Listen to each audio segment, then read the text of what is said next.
Hey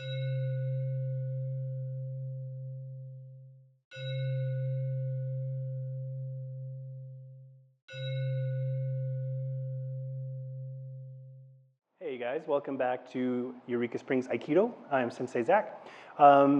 This is our second week of our beginner series, and so we're trying to make videos that might go along with the content that we're exploring to help our new students, but also to help prospective new students. So tonight we're going to be talking about the importance of your footwork, and we're going to show the basic Aikido footwork as well. And we're going to talk about the importance of Ukemi, and we're going to show some of the basic Ukemi that you'll be studying in the beginner's course.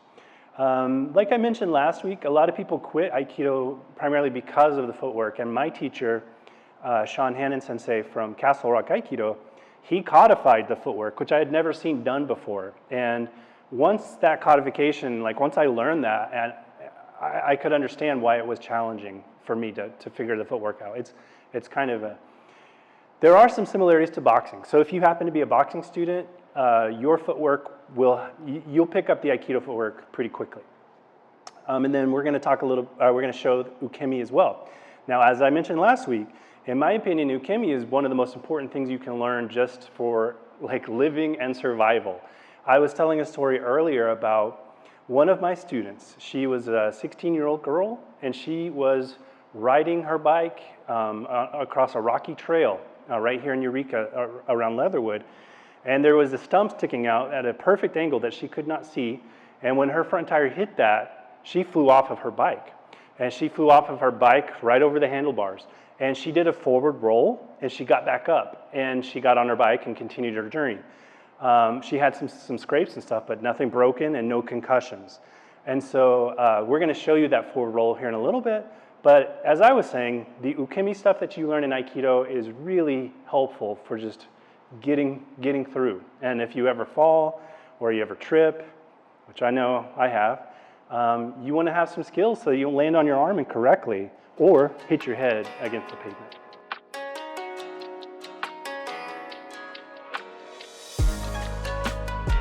All right, so we're just going to show off the basic footwork for those students who want to practice at home. And those people who are just curious, maybe for your own practice of Aikido. So we always start in Hamni.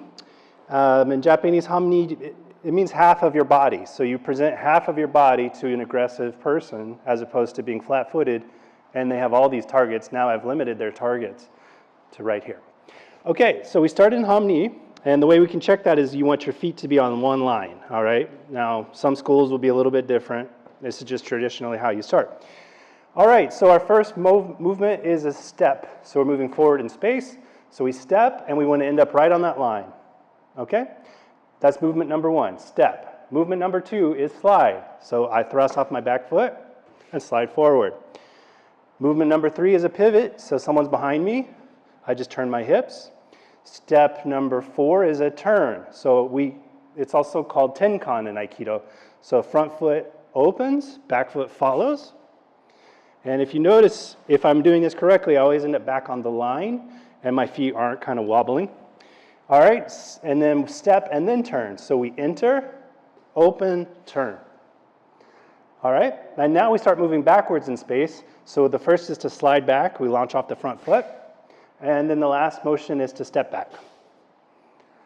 Okay, we'll go over those kind of quickly. I won't talk so much. Step, slide, pivot, turn, step and turn, sliding back, make sure I don't get off frame, slide back, stepping back, and the last one we do, we call it off the line. It just means, whoo, get out of there, right? You're in danger.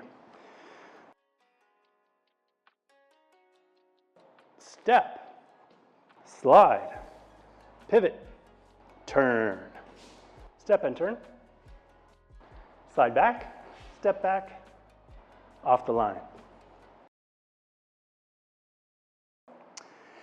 As we mentioned last time in our last video, all of this footwork comes from the sword, and that's why it's specific, and that's why we practice it.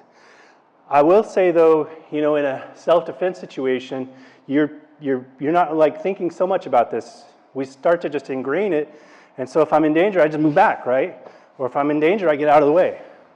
Or if something's coming at me, I turn, right?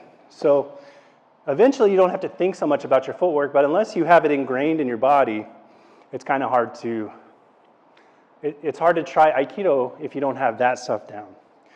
Okay, and then we'll try a few cuts. So again, hum ni on the line. So step, slide, pivot, turn.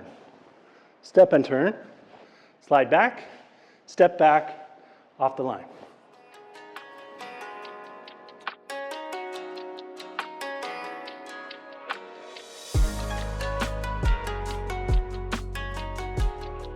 So remember, Ukemi can be translated differently, but it's sort of like the art of receiving or the art of falling.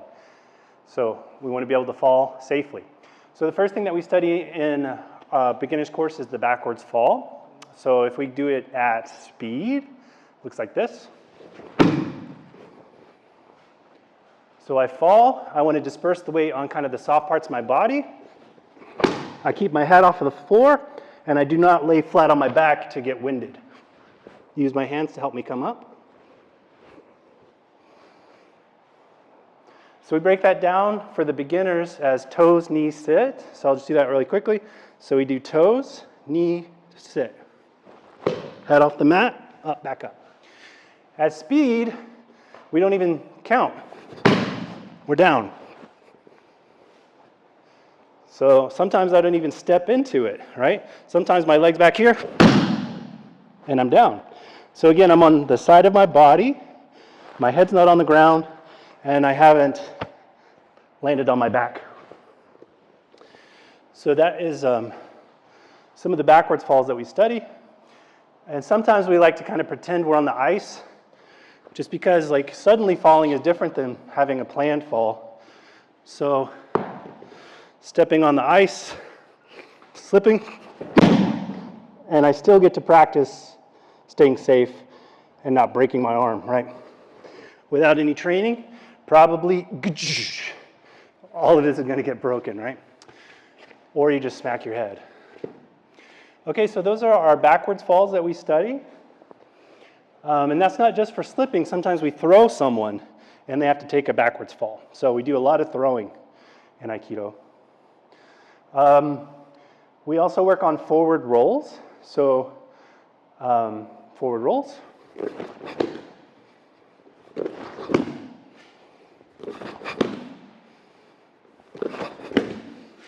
And again, that was what saved my student from having a concussion or breaking bones. She flew off of her bike. She's falling forward. And as we fall forward, we start to figure out, how do I fall forward? How do I fall forward and turn that into a forward roll?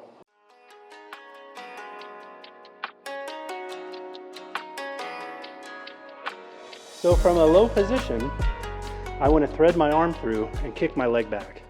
So if it's your left arm, your right leg goes back. If it's your right arm, your left leg goes back. And we start by putting a lot of pressure and weight on our shoulder. You don't stay there very long, but this is just to get the beginning. So I put my weight on my shoulder, kick this leg back, and then I'm going to roll over my shoulder here.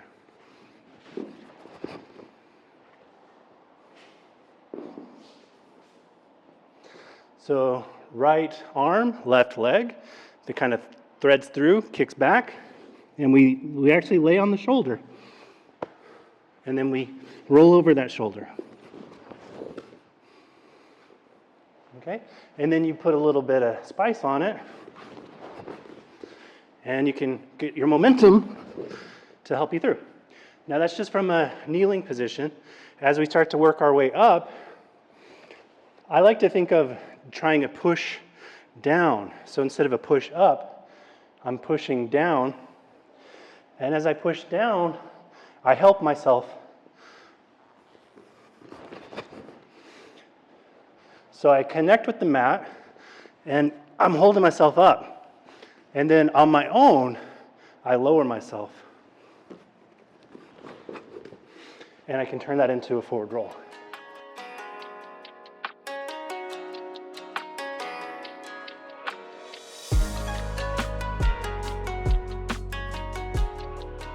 Okay, guys, so in closing, I want to offer 2 ideas to you. And one is that in Aikido, we learned that we don't have to fight everybody who's in front of us who's being angry or even belligerent, all right?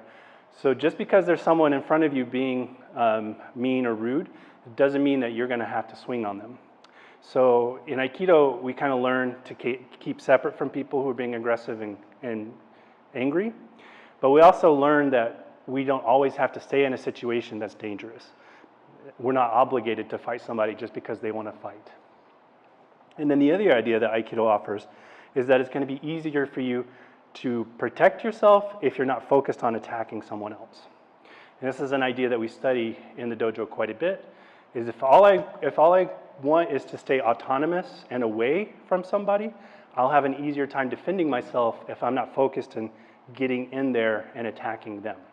That doesn't mean that we don't have ways to protect ourselves, but that's not our focus. Our focus is just defending and staying away, and then using Aikido as those opportunities come up. But if your focus is on attacking, you're just going in, and you're not keeping your distance from that person who's being aggressive.